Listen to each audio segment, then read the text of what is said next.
नमस्कार। Government college Rajgarh Churu द्वारा संचालित ऑनलाइन क्लासों में आपका स्वागत है। आज हम बीए पार्ट सेकंड के द्वितीय प्रश्न पत्र भारतीय राज्य व्यवस्था में भारतीय संविधान के विकास के संदर्भ में 1909 का भारत परिषद अधिनियम का अध्ययन करेंगे।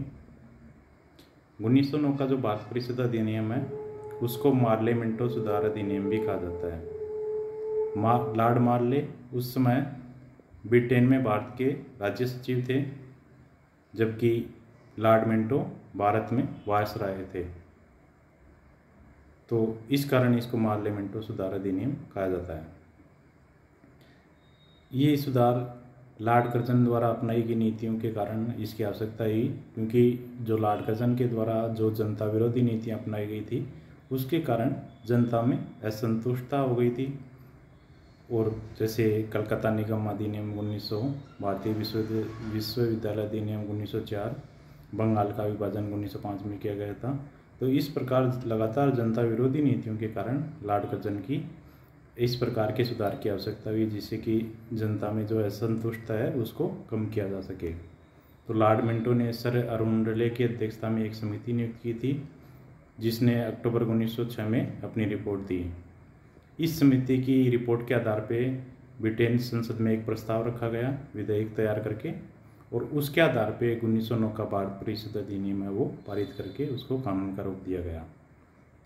तो 1909 के जो भारत परिषद अधिनियम है उसकी विशेषताएं हैं, उसके अंतर्गत कुछ प्रावधान किए गए थे, हम जो नीचे देखेंगे।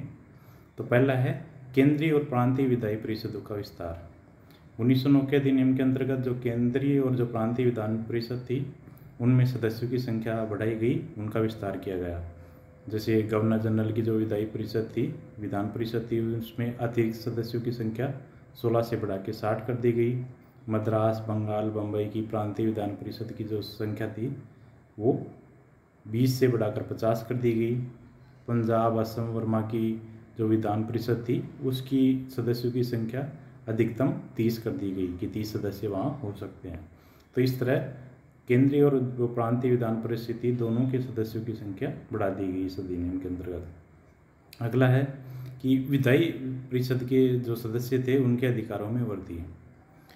इस अधिनियम के अंतर्गत केंद्रीय और जो प्रांतीय विधायी परिषद के जो सदस्य थे उनके अधिकारों में वृद्धि की गई। उनको पूरक प्रश्न पूछने का अधिकार दिया गया तथा बजट पे बहस करने और नया प्रस्ताव पेश करने का अधिकार है वो उनको प्रदान कर दिया गया इस अधिनियम के द्वारा। अगला है इस अधिनियम के द्वारा जो केंद्रीय विधान परिषद है उसमें सरकारी बहुमत को बनाए रखा गया। इसमें जो 69 सदस्य थे टोटल, उसमें 37 सरकारी थे, जबकि गैर सरकारी सदस्य 2 प्रकार के थे, 27 तो निर्वाचित और 5 नामजद गैर सरकारी सदस्य। जो गैर सरकारी सदस्य थे वो 2 भागों में विभाजित थे, एक तो निर्वाचित थे गैर सरकारी और एक नामजद गैर सरकारी। तो इस तरह केंद्रीय विधान परिषद में जो सरकारी सदस्य हैं उनका बहुमत इस अधिनियम के अंतर्गत बनाए रखा।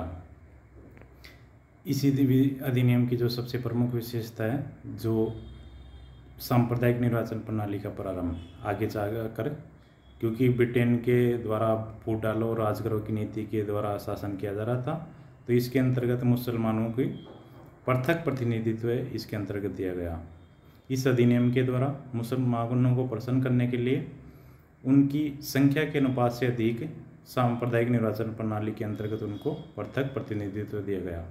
तो सबसे पहले जो सांप्रदायिक निर्वाचक प्रणाली या पृथक सांप्रदायिक निर्वाचन प्रणाली का जो प्रारंभ किया गया था वो 1909 के अधिनियम के द्वारा किया गया था। बाद में इस प्रणाली का विस्तार किया गया था। अगला है इस अधिनियम की विशेषता, प्रांतीय विधान परिषद में गैर सरकारी सदस्यों का बहुमत है। इस अधिनियम के अंतर्गत प्रांतीय जो विधान परिषद थी उसमें गैर सरकारी सदस्यों का बहुमत किया गया, उसमें सरकारी सदस्यों का बहुमत नहीं था।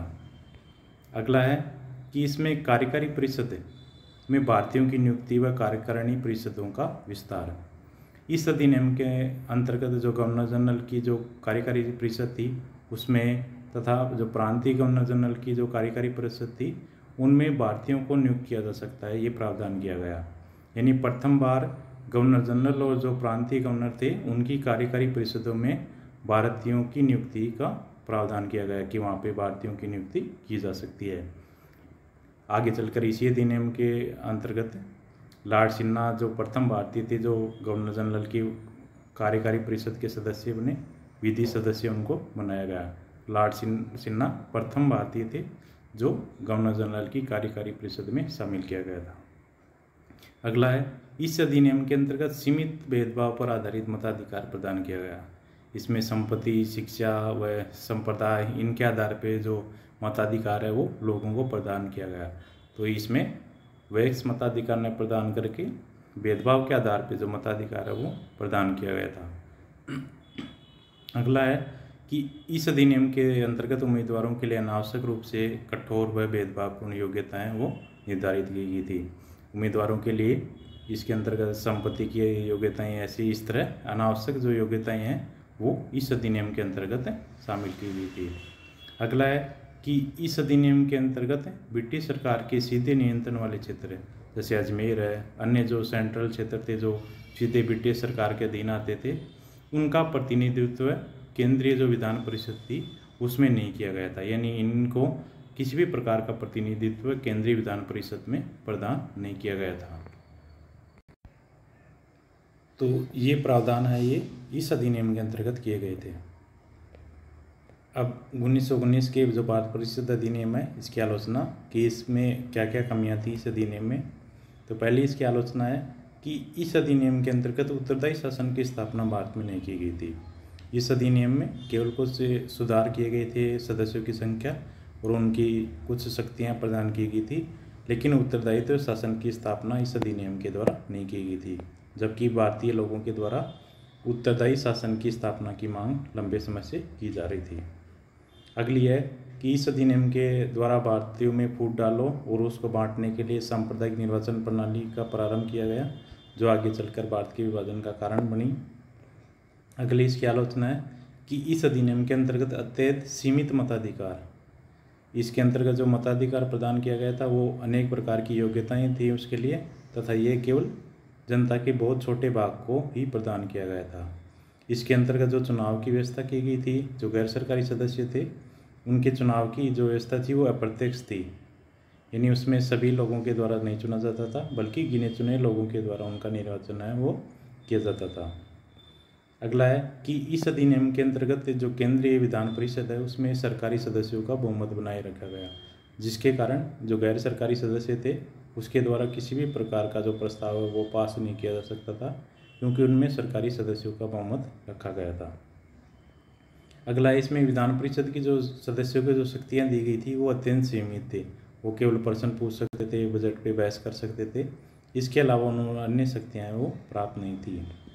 अगली इसकी आलोचना है कि प्रांतीय जो परिषदों में जो गैर सरकारी सदस्यों का जो बहुमत रखा गया था वो एकमात्र भ्रम था, क्योंकि जो इसमें गैर सरकारी सदस्यों का बहुमत तो रखा गया, लेकिन गैर सरकारी सदस्य थे वो दो प्रकार के थे, एक तो निर्वाचित, दूसरी नामजद।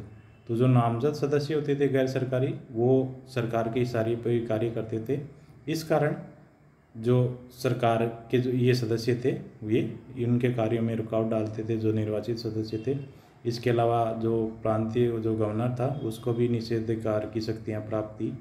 तो इस कारण जो प्रांतीय परिषद में गैर सरकारी सदस्यों का जो बहुमत रखा गया था वो मात्र एक दिखावा था, एक भ्रम था। अगली इसकी आलोचना है कि जो 1909 का भारत परिषद अधिनियम है इसमें भविष्य के लिए किसी भी प्रकार का लक्ष्य निर्धारित नहीं किया गया था।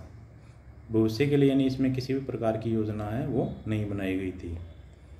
लेकिन इन आलोचनाओं के होते भी भारत परिषद अधिनियम 1909 का महत्व है, क्योंकि ये 1852 का अधिनियम था उसके आगे है, उसके अंतर्गत किए गए सुधारों को आगे इसमें बढ़ाया गया। इस अधिनियम के द्वारा भारतीयों को उत्तरदायी शासन के संदर्भ में प्रशिक्षण प्रदान किया गया। गवर्नर जनरल की कार्यकारी परिषद में एक भारतीय, 2 भारतीयों को मंत्री परिषद में शामिल किया गया।